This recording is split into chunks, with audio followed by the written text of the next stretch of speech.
Female pirates did exist, but their lives were far from the romantic legends of freedom and adventure. The brutal reality?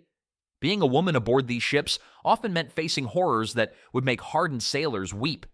The golden age of piracy wasn't exactly an equal opportunity employer. Women were banned from almost every pirate ship that sailed the Caribbean, and this wasn't some casual suggestion written in fine print. This was law number one, carved deeper into pirate culture than any treasure map. Pirates genuinely believed women brought catastrophic bad luck, not just minor inconveniences like spilled rum or tangled rigging. We're talking massive storms, shipwrecks, and death for everyone aboard. These hardened criminals who laughed at naval fleets and robbed Spanish galleons were absolutely terrified of having a woman step foot on their deck. But here's where it gets interesting. Breaking the no women rule didn't just mean you'd get a stern talking to from the captain. You could face execution or immediate expulsion at the next port. Some crews would literally throw rule breakers overboard without a second thought. Makes sense when you consider that pirates believed one woman could doom their entire ship to Davy Jones's locker. The few women who managed to sail with pirates had exactly two options for survival: disguise themselves as men and pray nobody discovered their secret, or secure the captain's personal protection through family connections or romantic relationships. Neither option was particularly safe, but those were the only cards available in this deadly game. Then there's the superstition factor that made everything 10 times worse. Pirates weren't just worried about bad luck in general. They had specific beliefs about how women would curse their voyages. Some thought women's voices during storms would anger the sea gods. Others believed women's tears would literally call forth hurricanes from calm waters. What's truly wild is how these superstitions created instant danger for any woman discovered aboard. The crew wouldn't wait around to see if she actually brought bad luck. The mere possibility was enough to turn violent men into panicked believers ready to eliminate the threat immediately. Even ships that occasionally bent the rules did so with extreme caution. Captains' wives might join for short voyages, but they stayed hidden in cabins and avoided contact with the crew. Female prisoners were kept under heavy guard, not just to prevent escape, but to minimize their cursed influence on daily operations. The weird part is how these same pirates who feared women so intensely would carve bare-breasted female figureheads on their ship's bow. Apparently, wooden women could calm the seas, but real women would destroy them. Living under these unwritten laws was just the beginning of the nightmare for women who found themselves aboard pirate vessels. The real terror started once they were trapped at sea with nowhere to run.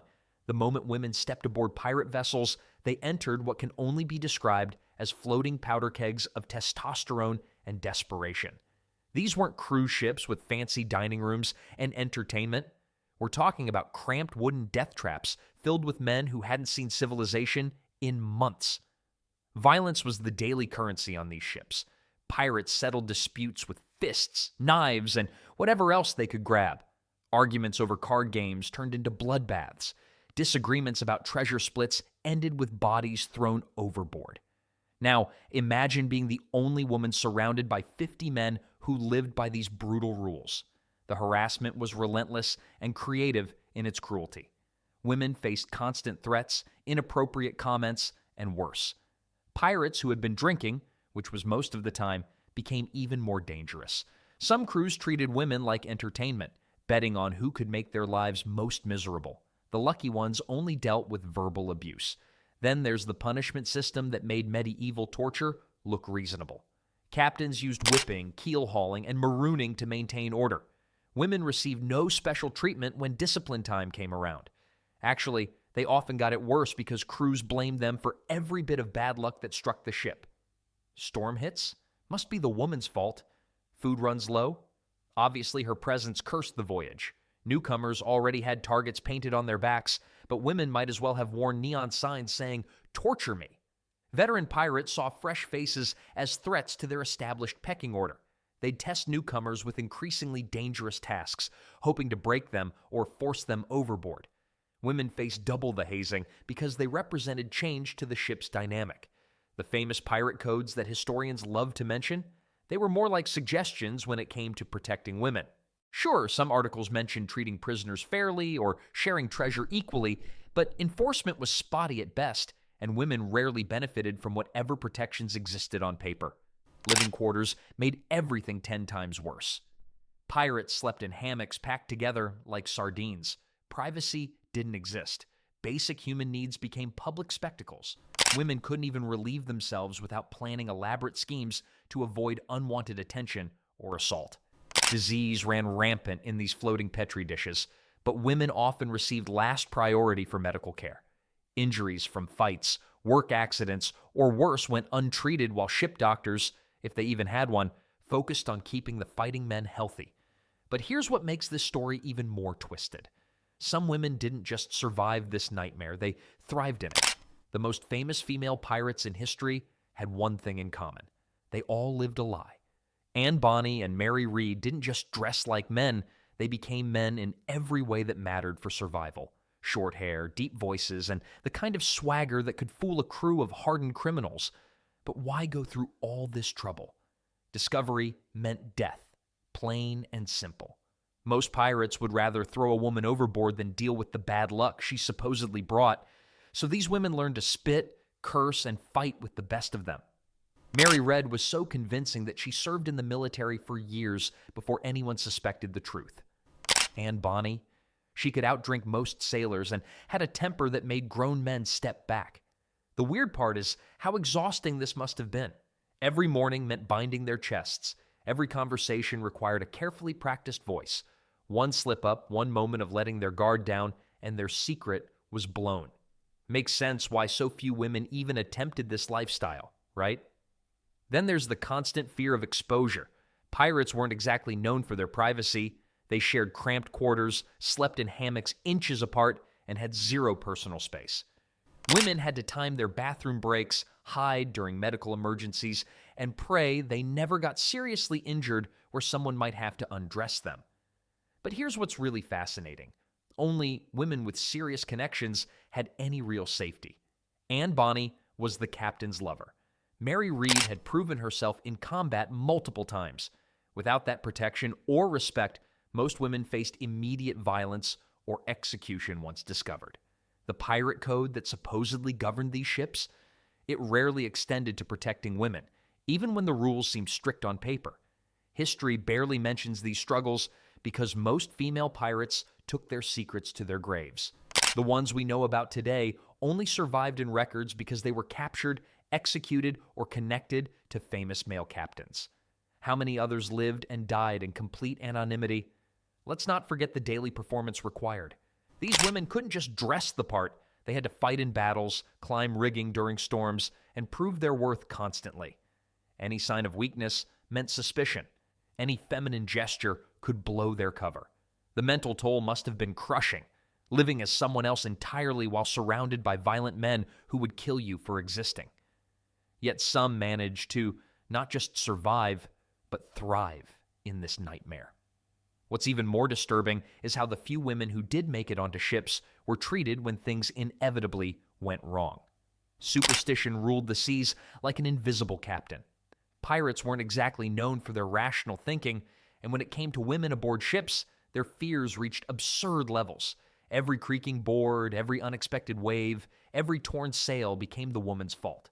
Male sailors developed an almost supernatural dread of female passengers or crew members. They genuinely believed women could summon storms just by existing on deck. When rough weather hit, guess who got blamed first? Not the navigator who missed the warning signs or the captain who sailed into dangerous waters. The woman hiding below deck caught the blame every single time. These weren't just casual accusations either.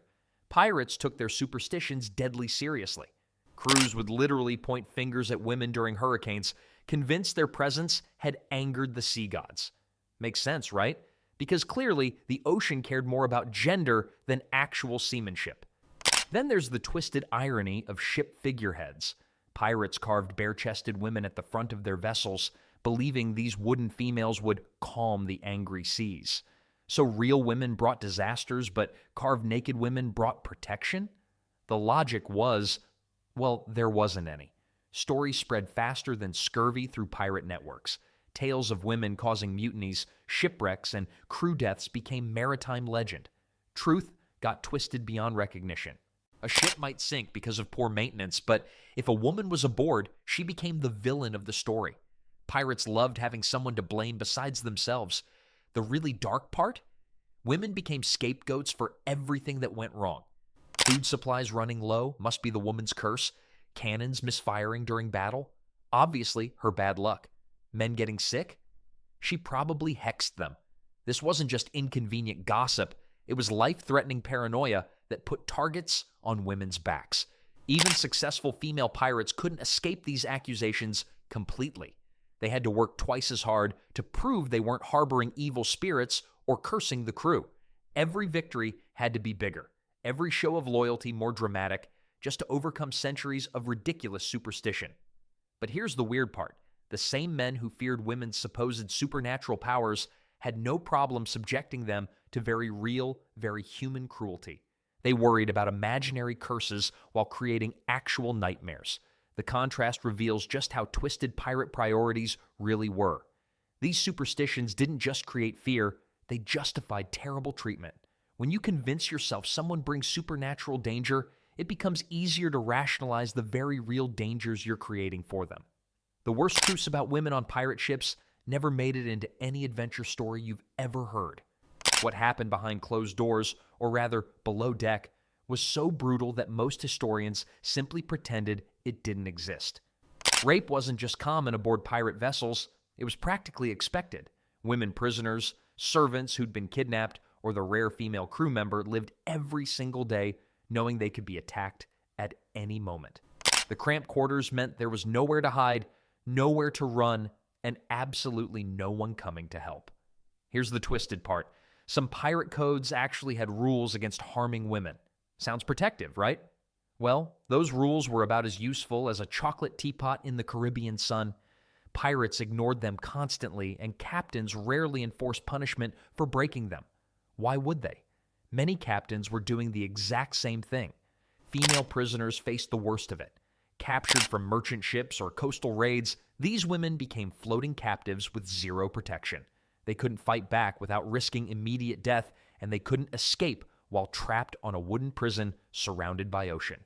Some pirates treated assault like a twisted reward after successful raids, but the nightmare didn't end with the attack itself. Women who survived often faced pregnancy, disease, or infections that could kill them slowly in the ship's filthy conditions. Medical care was non-existent, and admitting what happened meant facing blame instead of help. Many simply died from complications, their deaths recorded as fever or accident in ship logs. The really disturbing evidence comes from pirates' own bragging. Some crews actually kept records of their cruelty, treating violence against women like trophies to boast about later. These weren't desperate acts during battles. They were calculated, systematic abuse that happened regularly during long voyages. Then there's the issue of complicit silence. Male crew members who might have felt uncomfortable with the violence rarely spoke up because intervening could mean their own death or exile. The ship's hierarchy meant captains and their favorites could do whatever they wanted to anyone lower on the social ladder. Female stowaways discovered this horror firsthand. Women who thought they could sneak aboard for adventure or escape found themselves trapped in floating hell with no way out except death. Some chose suicide rather than endure months more of abuse. Even women under a captain's supposed protection lived in constant fear because that protection could vanish the moment they fell out of favor or the captain died. But these stories reveal something even more chilling about how completely women's suffering was erased from official records. When pirates captured ships or raided coastal towns, something darker than theft happened. Women aboard these vessels faced horrors that somehow never made it into the official records. The captains who kept detailed logs about stolen gold and battle plans mysteriously forgot to mention what happened to female prisoners. Most ship logs read like shopping lists. Took 200 pounds of silver, 12 barrels of rum, silk cloth. But when it came to women, silence. Complete, deliberate silence. The same men who bragged about every sword fight suddenly developed amnesia when it came to documenting their treatment of women. Mary Red's story only survived because she got pregnant. Think about that for a second. One of history's most famous female pirates nearly vanished from records entirely. If she hadn't needed to reveal her identity to avoid execution, We'd never know her name. How many others disappeared without a trace? Letters from captured women occasionally surface in court records, but they're fragments, desperate pleas for rescue, accounts of abuse that make your stomach turn. These documents were buried in legal archives, gathering dust while adventure stories got published and celebrated.